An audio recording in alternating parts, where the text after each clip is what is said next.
Hi Kiwi! Alright, we're playing one more round of Lotus Lantern today. I am gonna go ahead and upgrade. I did skim through this really quick, and what I'm gonna go for is a damage increase that stacks 1% damage for each enemy killed up to 5 stacks, and we're gonna get 2 levels of that, so now it's 10% each room. And then I think I'm gonna go for the chance of having increased rarity of my first encountered ability. The artifacts I'm going to use today are the Yin-Yang Mirror, which does damage over time against enemies and seems to scale if they're debuffed or I have a buff, it does more damage. This one, which just drops thunderbolts on everything, and when I dash through enemies, they also take thunder damage. And then this one, which is really what I'm interested in, M enemies within N yards are turned into animal for Ns. Increases damage dealt to any enemies under debuff effect, so this should synergize pretty well with the mirror. But then when it's fully upgraded, it turns all enemies into animals. I'm very curious to see what that actually does in practice. So, have you learned how to use the Divine Axe? I've learned the technique, but I can't split the mountain, because if I save my mother, Heavenly Thunder will strike, and I fear it might harm her. Chen Shang, what's your plan? Just now, I did have an idea, but I'm unsure if it's the right move. Be bold in executing your ideas. I will always back you up, and when the time comes, I'll go to Mount Hua to support you. Thank you. And then Wukong. Master, I believe that by dedicating myself to training, I could surely rescue my mother, but now I've lost my way. What should I do? The key is not the ability to solve the problems, but how to solve them? What? The key is not the ability to solve the problems, but how to solve them. Why does everything have to be so complicated? Can't life be simpler? Hey, you've grown up, huh? This is the world of adults. The world is diverse and varied through thought, and with varied thoughts and desires. It's not that simple. Only if everything in this world becomes the same. Master, please kindly impart more wisdom. There's no perfect solution in this world. Be clear about your thoughts and needs, then weigh the losses and gains carefully. Just pick one. Yet the costs and benefits are hard to balance. It's your family affair. I won't interfere. You should talk it over with your father. Well then, thanks for the guidance, Master. Chen Chang, be bold in whatever choice you make. I got your back. The one standing behind me is the great sage equal to heaven, or the victorious fighting Buddha. It's your master. Haha, Master, thank you for teaching me these skills. Disciple will surely repay this kindness in due time. So I know for a fact that I lowered the volume of the dialogue, but it apparently has forgotten that. Oh, now it remembered. Chen Chong, how's it going? Father, I can use the Divine Axe now, and I've defeated Erlong Shen, but I couldn't save Mother. Why? Doesn't breaking the seal rescue your mother? If you break the seal to free your mother... Okay. Mount Hua won't provide cover anymore. The Heavenly Thunder upholding the Celestial Runes will strike, endangering your mother's life. Father, what should I do? No, this is your mother, Chen Chang. Chen Chang. Anyway, split. Split it? Didn't Father always advise me not to confront the Heavenly Court? Why suddenly... I was worried before that you were too young and couldn't handle these. Since it's now possible to rescue her, why hesitate? If seeing your mother again means my death, so be it. What about you? Oh, hey, it's scrolled upwards. It didn't actually overflow through the text box. I wonder if they've patched it. I naturally feel the same, it's just... Surely your mother thinks the same, so no matter what Heavenly Thunder comes our way, we as a family will face it together. What do you think? Alright, since Father said so, leave it to me. Good, I'll get ready now. Later, I'll have the Great Sage take me over. Hi, Senior Sister. Thanks to Senior Sister for informing me about the Heavenly Thunder, otherwise I might have endangered my mother. Chen Chang, you know I like you, right? I know, I'm not sure. I mean, there are many who care about you. Don't let your will waver. With everyone pitching in, there's always a way. Father just made a decision. Our whole family will face this Heavenly Thunder together. Shall we resist together? It's also a viable option. However, relying solely on your and Huayu Sanyang's magical powers to resist Heavenly Thunder is quite dangerous. Even if others can secretly assist, the one facing the thunder must also be able to withstand it. Okay, yeah, they fixed the text boxes. That's fantastic. Even if others can secretly cast spells to help with this matter, people who resist thunder must also be able to withstand it. Don't worry, Senior Sister. My mother and I will be all right. This is the best we can do for now. I'm not like those immortals who can only help you secretly due to heavenly rules. I'll definitely do my best to help you when the time comes. Okay. What weapon are we going to choose today? So... I definitely want to do something new because it's been fun. Did I already... I've already used this one. I think that's the one I used before. That's got to be the one I was using before. Okay, so let's see. Wind Roar. Activation when Wind Pillar hits during basic attack triggers Shockwave. Why don't we go this and go for a wind build, because we really haven't played around with that element yet. Let's see what this does. Oh, it's a projectile, but wait. The attack is called Wind Pillar. Oh, it must be this. No, that doesn't look like wind either. Oh, I don't think I'm gonna like this. I think there was an auto lock on for enemies with projectiles, but okay. I'm not sold on that. I might test something out first. Let's see. Sacred Lotus. Basic attacks release a lotus to attack enemies. I wonder if this is the one that like drops things from the ceiling, like what the other enemies, the bosses, have been doing. Well, let's just unlock it and see what it does. I'm gonna try each weapon at least once before I'm satisfied, but okay, so another projectile. Oh, interesting. So I throw a lotus and then I can... Okay. What an interesting attack. I don't like it. Oh, what's your technique do? I assume it... Okay, it makes it gold. Oh, it homes now. Oh, but it becomes a different... I lose control of it after that point. Alright, I think I'm going to go with this and just deal with it. So let's just make sure I understand. So, activation. When Wind Pillar hits, which is your active attack, during basic attack, triggers Shockwave, deals area damage, and adds one enhancement layer to Wind Pillar. Resonance. When any Wind Pillar reaches maximum stacks, which is default 7, all on the field unleash whirlwinds. Number stacks varies by stack count. Windbreak is the active. Releases a Wind Pillar at the designated location on the battlefield, causing damage upon impact and remaining in the area continuously attacking. Not a fan of this one. Alright. But let's give it our best shot. And then I think we can keep increasing the heat. So let's go ahead and increase enemy damage. Okay, enemies now deal double damage. Enemy attack and movement speed will skip for now. And when selecting manual arts, options decrease. Let's go ahead and do... I want to get 3 more of these because then I can unlock something at the... I believe it can unlock a new fancy artifact, so... I guess store item price increase. We can deal with that. Alright, here we go. Doing a weapon that I definitely don't feel great about using so far. But we'll see how it goes. Yeah, the resonance damage isn't very impressive. Okay, it looks like I can drop multiples of these, so I guess it ramps up. It probably ramps up pretty quickly. Okay. That does make it a bit better. Ooh, and when those pop, they do a lot of damage. Those guys got annihilated. Okay, fair enough. The character can accumulate a small amount of energy upon hitting the Wind Pillar. That'll let me spam artifacts, and I am going for a weird artifact build. When the character is injured, all Wind Pillars in the field trigger Shockwave attacks. Within a certain range of Wind Pillars, the character gains damage reduction. That's probably pretty valuable early on, but and I don't have any artifacts, so let's go with this one. Alright, so now we have some damage reduction, and we're gonna go for the Wind Blessings. We'll go all in on Wind this time and see what happens. I see, so my Wind Pillar has a very short cooldown. That actually makes this build potentially very strong, especially come the late game. I don't stagger enemies, which means I have to dodge a lot, though, which is probably the biggest weakness of this build so far. But we'll see where it takes us. It's definitely hard to aim, but I should be able to pop that. Okay, that didn't do as much damage as I hoped. So, okay, it seems like if I pop one of them, they all pop, maybe. Let's see. Oh, when did you guys spawn? I like that they at least show you the counter over this so I can know when it's about to pop. Let's see, does it pop all of them? It does pop all of them. But it looks like... Okay, I get it. So if one Wind Pillar pops, they all pop, but the number of whirlwinds they spawn is dependent on the counter above them.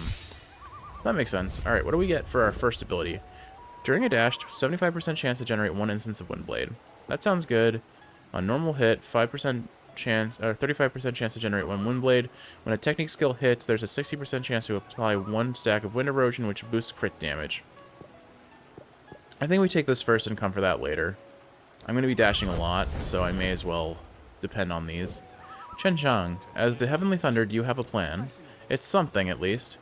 What is there to worry about? I'm still young, doesn't know right from wrong, and fears hurting others' feelings. Chen Chang, although you appear despondent, I see your vitality and vigor. Despite your soul being damaged, you are as robust as dragons and tigers. I look forward to what you... It looks like you have truly grasped the great driving force. What a fortune. I'm slow-witted and indecisive. Can I still possess the great driving force? Good, good. Without these concerns, there's no talk of advancing relentlessly. Liu Shencheng, you're born in the midst of tribulations, opening mountains to save your mother, resilient and unwavering even in the face of death. Now you possess the unstoppable power, but I need to teach you the final lesson. Those who forge ahead are never alone. Your conviction is shared by millions in this world. Dawn always bursts from towering mountains and deep seas. Chen Chang must keep it in mind. Alright. Our uncle's giving us some good life advice and a boost of confidence. Alright, we'll be taking a thunder ability next, so let's see where this goes. And I just need to remember to use my artifacts because they are a good source of damage.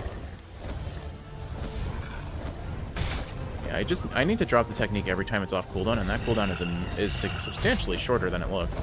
Huh, it looks like one of those wind pillars popped without me breaking it. This should pop all of them, though. Okay. I don't know. I'm not sold on this damage being amazing, but it seems to have potential. And as every other build has shown, it probably with time will scale into a madhouse of crazy damage and gimmick, but let's see what we get. 35% chance to leave a Thunder Orb, but I would give up my other dash. When dashing through enemies, apply 1 stack of Thunder Breath, which deals additional damage when hitting the enemy. When a character hits an enemy for the first time, directly apply 1 stack of Thunder Breath. I think we go for that one.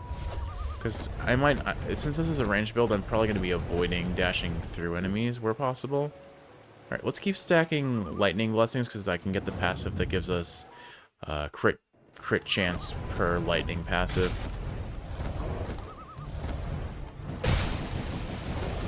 Alright. This definitely doesn't feel as satisfying as the previous build, but it also doesn't break the sound design of the game, because my goodness, when I was just having all of the clones attack, it just made so much noise. My technique is on a pretty short cooldown and does seem to do some very solid damage, though, which is good, at least. And I seem to be critting fairly often, all things considered. I'm glad I took the crit damage up passive. Alright, at the very start of the video, I mean. Let's see. When all artifacts hit, 20% chance to generate 2 Chain Lightning. When the character is hit by an enemy, generate 2 instances of Heavenly Thunder. When dashing through enemies, apply 2 stacks of Thunder Breath. I think I'll just take this. And then, do we want to go for our first... We don't even have a artifact aside from the... I guess we go for Divine Sensibility. None of these seem super valuable for me right now, so I'll just take this and unlock more stuff in the skill tree at the start of the game. Oh, goodness, we're already getting things with shields. That's not great. And this narrow hallway is not ideal for my safety, so let's back off and just use our artifacts and our projectiles to stay safe. Whoa! Whoa! Okay. I wonder if there's going to be a technique manual that lets you spawn, like, maybe multiple wind pillars or something. It feels like there will probably be. And that'll probably be where things really start to get a little bit broken. Alright. Took 12 damage from one hit. That's not terrible, I suppose. Whoop! Right, we need to get rid... Oh, we got rid of the projectiles, which is good. So now we can just focus on DPSing this guy down. Which is easier said than done. Yeah. I had a feeling that this build was going to be lacking in damage early on. It definitely feels that way. But I think we're okay. We're just going to have a lot of struggle against shielders or enemies that with dashes. Oh, you know what? The first boss is going to be a bit of a struggle, I suspect. We can definitely do it. It's not going to be an easy battle. Attack speed would really help this build too, so I can attack faster and get these stacks up. I suspect one of the technique manuals will lower the required number of stacks to activate. That seems quite likely.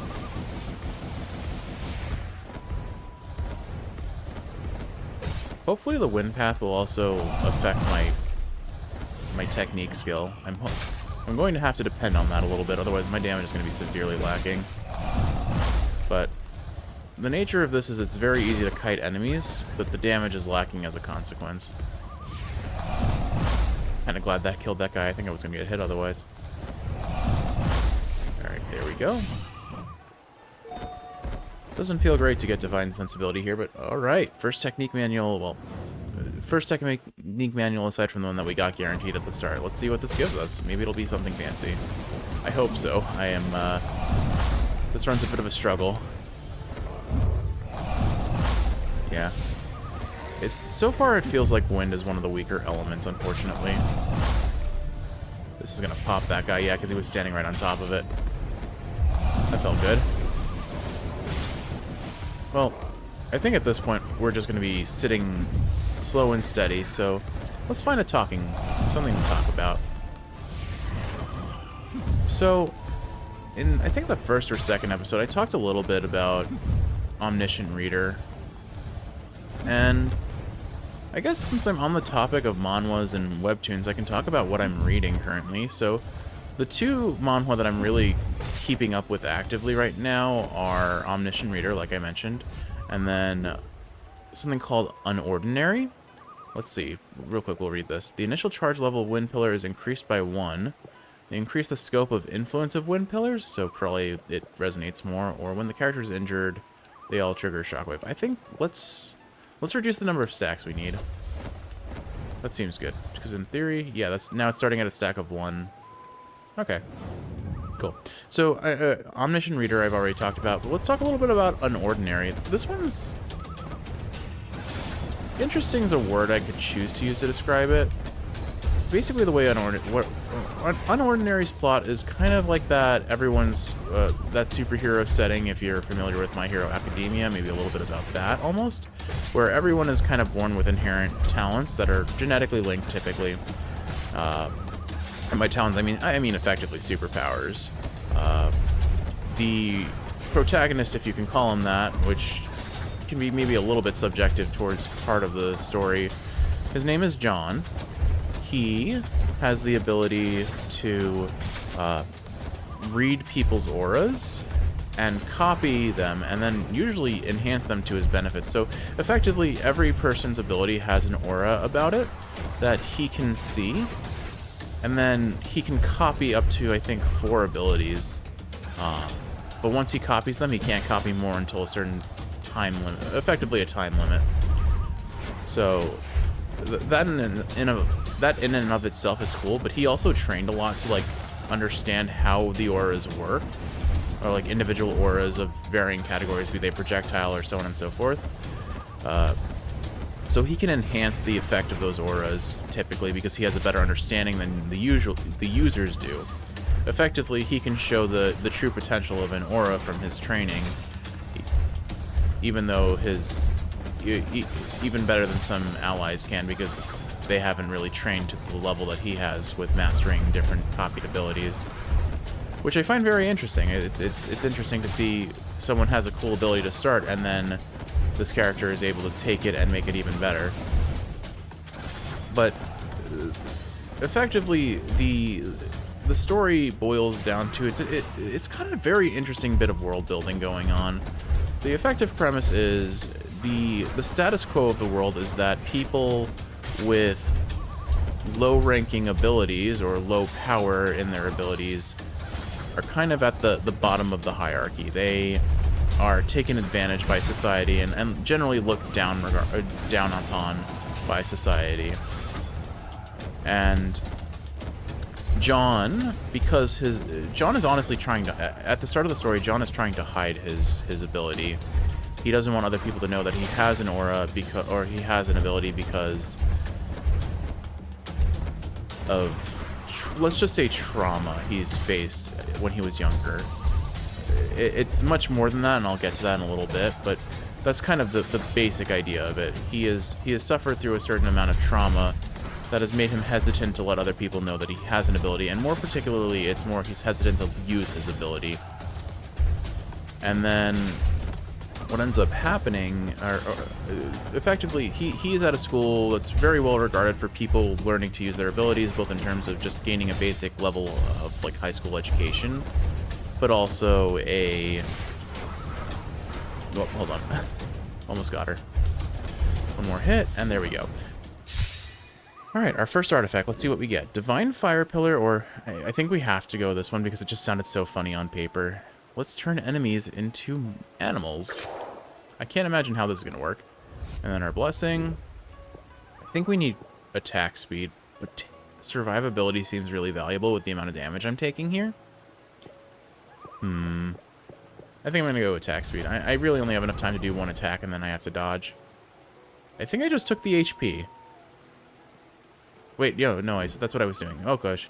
My brain reset there for a second. Oh, cool, we can get our second artifact. Here's hoping for the shield artifact, because we really need it here. I need something to help me with my survivability. Alright, let's see what this does. Oh my goodness, what are they? They're like they're little horses with rainbow afros. That's really silly. Oh my goodness, what a silly ability. It doesn't seem to last very long, but it may save me. It's completely useless against bosses, I imagine. Oops, I dashed right into that one, unfortunately. Yeah, this build, this starting weapon is definitely one of the hardest ones to start off with. Hopefully we can pop them with this now, though. Yeah. Like, if we get a bunch of wind pillars down and fire them off, it's fine, but it's very hard to get them stacked up when you're so busy dodging all the enemy attacks. We really need something to lessen our burden, if you will.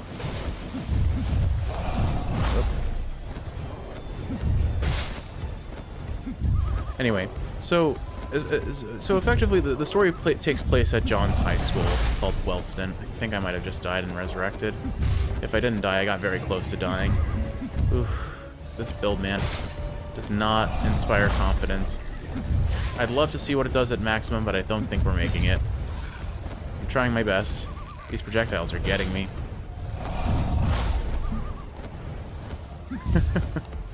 Oh well. Oh, I'm surprised that didn't hit me there. Man, rough build. I don't even think this is build luck. This may scale out of control later on, but right now it feels incredibly weak. Maybe I do a lower heat attempt with the same build and just see what we get with it. I think that's what I'll probably do if I die here. I'm holding out though. But I mean, I'm literally one hit from death, so this isn't a good spot to be in.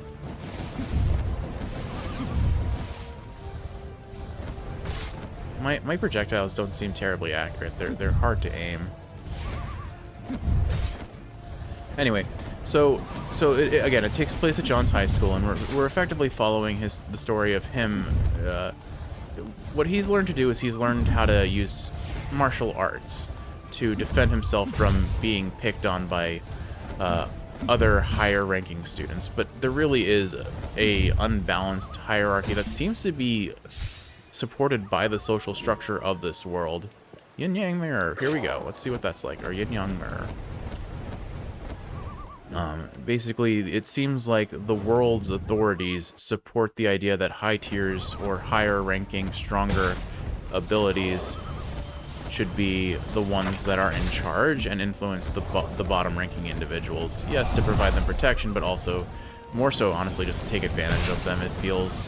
And as the story progresses, that becomes more apparent how the authorities of this world are definitely not the good guys.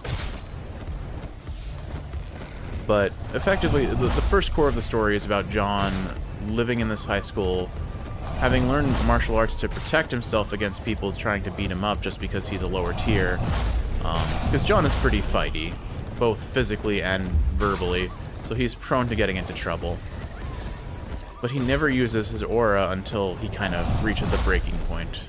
Which is an interesting point in the story's plot, I will say. It was a little divisive because during this phase, John goes full edgelord and is really taking out his anger on everyone, it feels.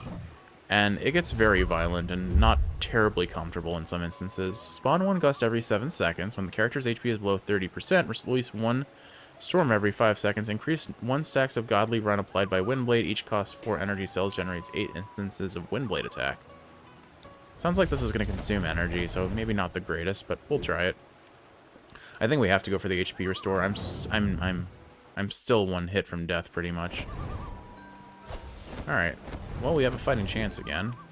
Oh, good. Another technique manual. Hopefully this will give me something that lets me keep the run going.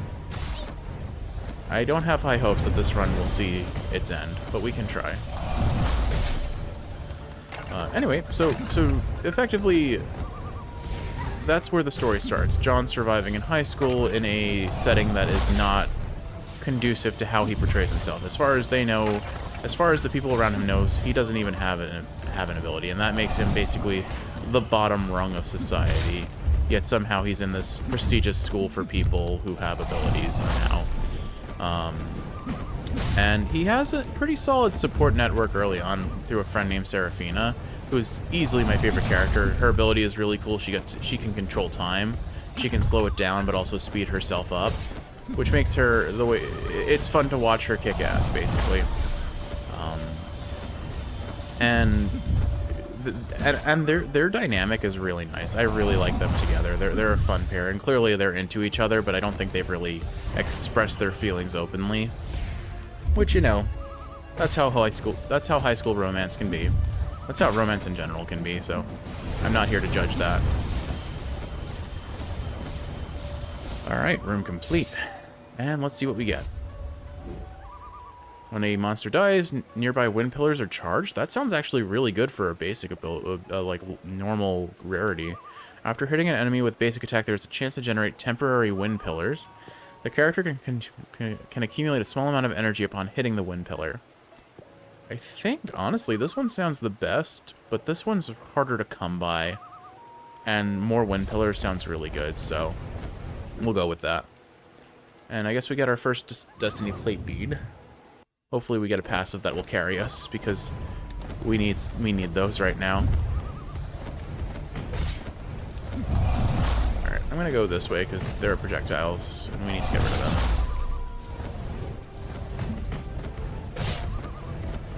Anyway, so beyond that, what else can I say about that? So I've rambled a little bit, but let me try and focus in. What is right now in my head, the way I think of Unordinary is it has effectively maybe 3 cores. The first core is John learning about or surviving in school and hiding his powers. You definitely get the sense through the story that John has an ability. But he's actively hiding it, and you really don't see it until it finally comes out. And that's the core of the first, how to say this? It's the first arc of the story, if you will. And then the second arc is more about John unleashing his powers and kind of going on a rampage in the school. John is really traumatized by things that have happened in his childhood. He was inherently prone to violence to begin with, and then he really, he was abused by the government out of it, pretty much. Let's say the government didn't appreciate how he was behaving, and they re-educated him with effectively forcing him to relive traumatic events through a person's power that lets them, tap into someone's memories and, make people relive them. And then on top of that, it was a matter of physical abuse about it too, I'm pretty sure. When the artifact hits, 5% chance to spawn 1 chain lightning, evasion 3%. When this artifact hits, chance to gain 1 ice spirit that does range attacks with a slow effect. Honestly, we need things to get slowed down, so we'll go ahead and do that. And we'll put it on the mirror because I don't think it needs to hit. That may be a mistranslation and it just needs to be activated, but I'd rather not find out too late. Chen Zhang, why do you look so down? I don't have time for you. You must have a way to rescue your mother in mind, right? How do you intend to obstruct now? Obstruct? Why would I obstruct you? Earlier I was passing along a message. This time no one asked me to come. I come voluntarily. Why are you here? Considering the friendship between your master and me, it's only natural for me to come and cheer for you. Chen Zhang, let me ask you, since you have a solution, why do you seem so listless? How about we just head back home? You're embarrassing your master. Don't hesitate when it matters most. You might harm your mother. So what's your advice for me? Back then, your master set his mind on his belief, regardless of heaven or earth. But even the slightest hesitation, how could he have become the great sage equal to heaven we know today? I have been offensive. Thanks for you enlightening me. Thank you for enlightening me. Kiwi, I bet you're having fun listening to this and not being sure whether it's a translation error or I'm just speaking incorrectly like I'm often prone to doing. But I promise you the majority of these have been translation errors. Alright, we're about to go into Tiger Monster, which is not a difficult boss. I feel like I kind of want to be greedy and go for the passive here, so let's see. When a technique skill hits, there's a 10% chance to apply 1 stack of Ice Spike. When the character's energy is full, trigger 1 instance of freeze on all enemies and double the damage of the next artifact skill. The damage of Ice Spirit increases 20% and the duration increases by 1. None of these are great, but I think I'll just take the technique skill since I'm going to be spamming that anyway. This was probably a mistake. I should have just gone for the heal. Plum blossoms are in full bloom in a few days. When I lived in Mount Plum, I always enjoyed picking plum blossoms and making them into hairpins.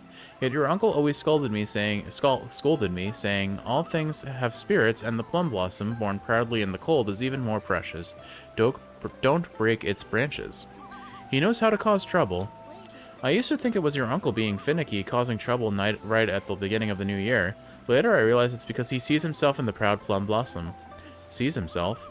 At times I'm curious, the indifferent Erlong Shen or the thoughtful Erlong Shen, which one of them is real?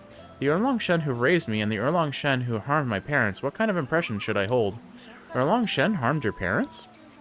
Although I don't entirely blame him for this matter, he is still connected to it. I hate Erlong Shen because he constantly indulges me due to a sense of guilt. It makes me feel like the only family in this world cares for me only out of guilt and pity. So that's how it is. But it doesn't matter anyway. Now that I've met you, you are so kind.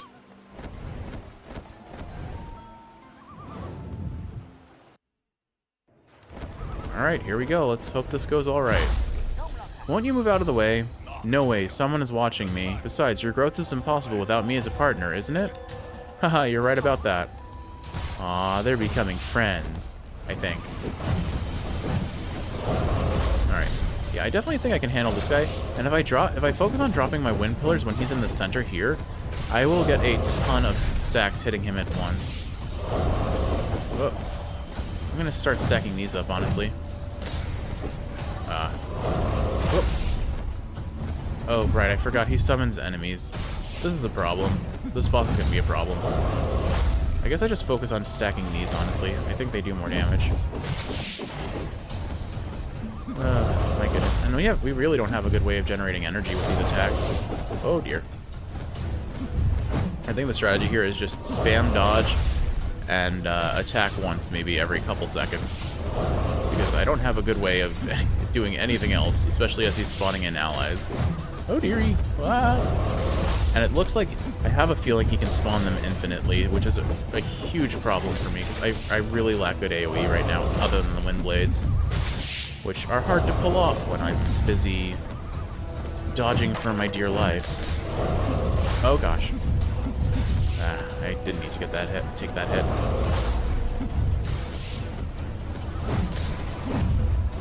Yeah, this build. Here, let's just turn everyone into animals. I'm sure that won't have any consequences for us. Like the problem with this build is to get the stacks off, you need to just sit and wail on your things for so long. But the damage payoff is not good. It's not a lot of damage payoff for all that build up. So effectively what I need to do is just keep dodging non-stop and hope that eventually my AoEs slowly whittle away his health. Which is doesn't feel good. I'm probably not going to try this build again, even if it fails. It's not a fun one. It's not an exciting one to watch either, I imagine. I mean, this definitely has this definitely reminds me of the dry baby run. Yeah, this run was borked from the start. Your efforts seem so insignificant in the face of heavenly laws. Chen Shang, it's time to face reality and give up your feudal resistance. Ah, boy. I am not using the projectile again. That one was so weak. Oof. Alright, well, at least we can unlock something because I got some divine sensibility. Let's go ahead and... I didn't get increased crit damage. I got the increased chance of rarity. Fair enough. I think we go increased crit damage now, probably. Or damage reduction, I think there was? Yeah. Let's just take the damage reduction. 30% damage reduction sounds really good. I guess I could try this build again, but with no heat, but that seems kind of lame. If faced in a situation like Hua Yu Xian Yang's, I wonder what I would choose. People always seek help from immortals without realizing that self-reliance is the key. If it weren't for the Jade Emperor, I wouldn't know what he had said. Because I did the thing again, sorry. Chen Chang, don't worry. The Great Sage has agreed to take me to Mount Hua. I got it, Father. Unfortunately, I'm not skilled in magic, so I can't assist you. Chen Chang, how many houses does your hometown have? The house? It's long gone. It's okay, we can buy a few more houses later. Senior sister, do you like my parents? We may not be familiar, but I like. Can you help take care of my parents? Sure thing. What are you implying by saying that? Nothing. Oh. Oh, I think he's implying something pretty serious. Alright. I guess the question is, do I try that build again, or do I say, no, that was awful, and move on? We still have one more ability that we haven't even seen. Let's see what this is like. Thousands of martial arts. Unlock all the skills. Skyward Resolve. Let's just see what it looks like in practice. I didn't select it. Oops. Okay. I like the little wings that come from me. Alright, so it's this sword attack. This looks like the same thing. I definitely grabbed the wrong ability. Hold on. There we go. Okay. What does this do? Oh. It's a slow but heavy attack, and I seem to be generating some energy. What does my Y attack do? Oh, it's a charge. Oh, that's silly. Okay, that looks like it might be fun. Alright. I think what I'm going to do is I'm going to call this an episode, and then tomorrow we'll have another episode of Lotus Lantern. I'm sticking with the weekends or whatever I want to do with them, and Lotus Lantern has been so much fun for me that I want to keep going with it a little bit longer. So Kiwi, look forward to this internet. Look forward to me just going wee in the next episode. I hope you've enjoyed watching if you're awake, and if you are awake, I hope this is helping you fall asleep. I love you, and I'll see you in the next one.